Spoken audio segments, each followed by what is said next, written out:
Ooh, all right. Welcome to Chopping It Up. Chop. Smackdown, October 14th. Let's go. Smackdown kicks off with Karrion Kross and Scarlett in a horrible car accident. Who did they hit? I don't know, but they hit somebody. Or they got hit.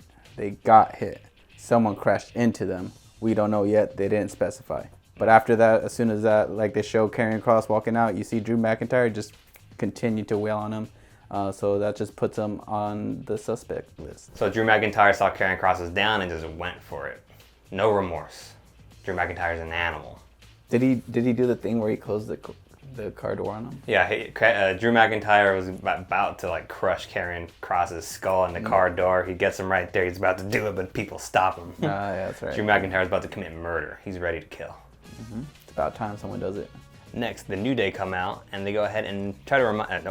Next, the New Day come out and they remind the crowd that they are still the longest reigning WWE Tag Team Champs of all time, 483 days straight. So next, we cut backstage with Solo Sikoa and Sami Zayn talking.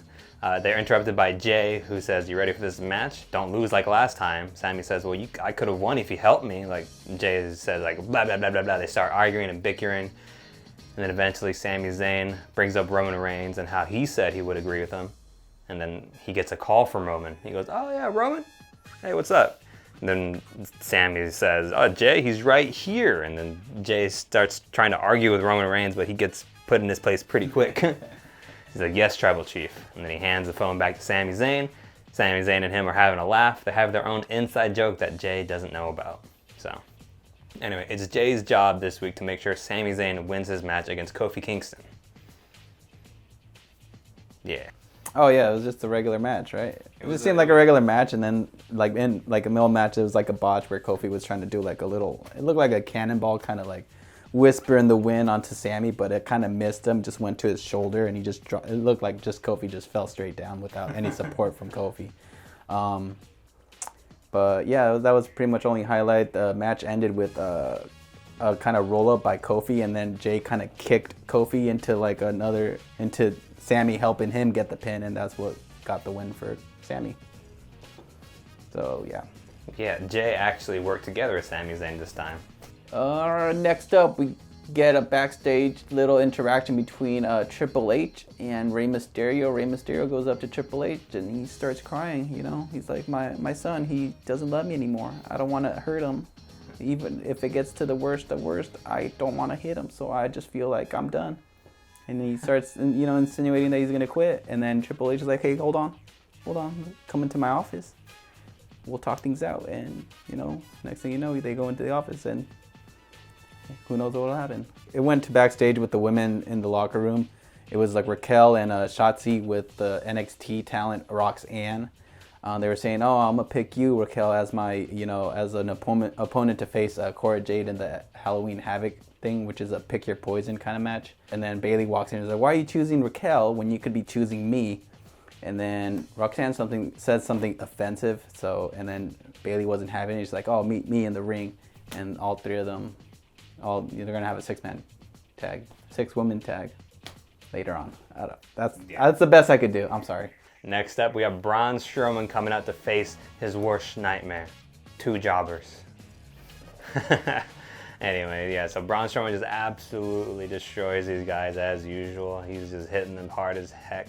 His finisher on them was absolutely disgusting. He lays one of them out, and he gets the other one up for a power bomb. He sort of almost doesn't get him up the first time, which looked a little bit scary, but he gets him up the second time and slams him right down. Man, those guys, those poor souls.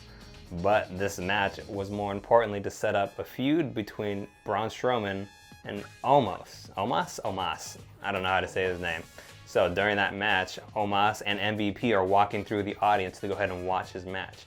After the match ends, MVP cuts a promo on Braun Strowman, comparing Braun Strowman to Omos, saying Braun Strowman looks like a normal dude compared to him. Braun Strowman does not look normal compared to anybody anyway, but whatever. So it's going to be Giant versus Giant. It cuts backstage to Sami and Solo, and Sami is hyping up Solo, telling him to, pretty much win his match just like him. Jay cuts in and say, "Hey, you didn't win that match without me." And Sami's like, "What are you talking about? That was all me."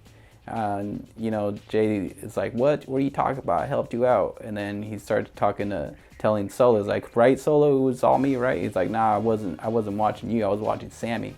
So it was a little bit, you know, giving the cold shoulder to Jay. So that's pretty much, pretty brutal for me, you know. I would have cried right there. Yeah, first it turns out Sami Zayn was the outsider. Now Jay's being pushed out the bloodline.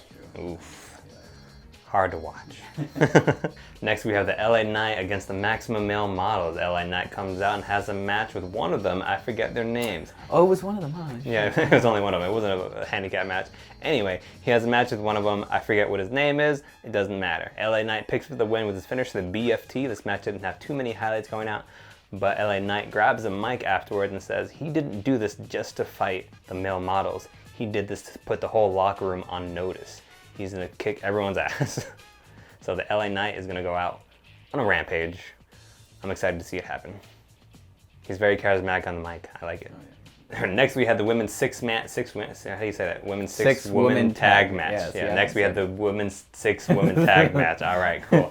This match is basically just to go ahead and showcase Roxanne for a match at Halloween Havoc. She, you know, starts out strong and eventually Damage Control takes over. At the end, Bayley picks up the win. Yeah, next. Wait, no. Highlight of this match was before the match started. All 3 of the faces come out on Shotzi's tank. That was pretty cool again, I guess. Shotzi's tank is the highlight. Next we got Hit Row versus Legado del Fantasma. Hit Row come out, they go to the ring, they look pretty serious. Looking down at Legado del Fantasma coming out, they meet him in the ramp, they start fighting outside the ring, and they bring him back in the ring. It's a pretty quick match, you know, some interference from Zelina Vega and one of the members from Legado del Fantasma. I don't know who it is. I forgot. I'm sorry. I think Joaquin? No, it was a someone. Someone, they interfered and, you know, they took out Adonis from the side and then they were able to gang up on Top Dollar and get the win. Next, we cut to interview backstage with Sonya Deville. Sonya Deville is talking mad trash on Liv Morgan because Liv Morgan lost at Extreme Rules. Liv Morgan hears Sonya talking mad mess about her and comes to attack. So they start fighting. This backstage brawl going on. At some point, Liv Morgan gets Sonya up against some like luggage cases or something like that. So she does like a backdrop, which is the softest backdrop I've ever seen happen. Like, because Liv Morgan is about as tall as the luggage crate, so she gets like that much separation between it. So she just like gently places Liv or Sonya Deville on it. It was supposed to be devastating, but it was the softest thing ever. Anyway, later on during that backstage brawl, Liv Morgan places Sonya Deville on a table, climbs up some scaffolding, and jumps down through the table onto Sonya Deville. So yeah, it's like they wanted another shot of Liv Morgan going through a table like she did on Ronda Rousey. No, it was Lacey Evans. Yeah. Last match of the night is the Fatal 4-Way between Ricochet, Sheamus, Solo Sikoa, and Karrion Kross. But Karrion Kross is out due to injury, and guess who has to replace him? Rey Mysterio. Not gonna quit, so he's gonna go back at it into SmackDown, switching brands, so you know he doesn't have to interact with his son anymore. A little wuss. Yeah, this was a great match. Very, very fast-paced match, and there was no rest for any of them. No rest holds taking place in this match. Everyone was just fighting each other non-stop. Everyone had some pretty good spots. There was this one weird spot where it's supposed to be like a superplex on Sheamus, but only 3 of them go down, and then after Sheamus just kind of drops in the camera frame onto all of them. Like, they look kind of weird. I don't know if Sheamus was supposed to go there or not, but it was pretty fun. There was a spot where everyone's out of the ring except for Rey Mysterio and Ricochet, and you knew things were about to go down. They had a pretty cool, amazing sequence going on. Lots of flips. Ricochet does not care about his neck. He took like a, what was it, like a hurricanrana, and he just stuck it straight on his forehead. Yeah, so there was a spot where Rey Mysterio is going to hit the 619, Ricochet reverses it, and then I think that's when Rey Mysterio plants Ricochet on his head, gets him for the 619 again, and then Ricochet lands on his neck, selling the move. And then Rey Mysterio wins the match to become the #1 contender for the Intercontinental title. Yeah, it's a good way to bring Rey Mysterio into SmackDown, It's just weird because there's other people who could use the Intercontinental title. Next we have Bray Wyatt making his return to SmackDown. He gives a very heartfelt speech. You can feel the raw emotion in it. He's just very vulnerable. He introduces himself as him, not a character or anything like that. He's just being himself, which he's never been able to bring to the WWE audience. So it was pretty cool to see. He's like obviously very nervous and crying. If you haven't seen it, go ahead and watch it. I really can't recommend it enough. Near the end of that heartfelt speech, the Titantron begins to flicker and it shows, his new character promo going on, a bunch of flashing lights. He has a brand new mask.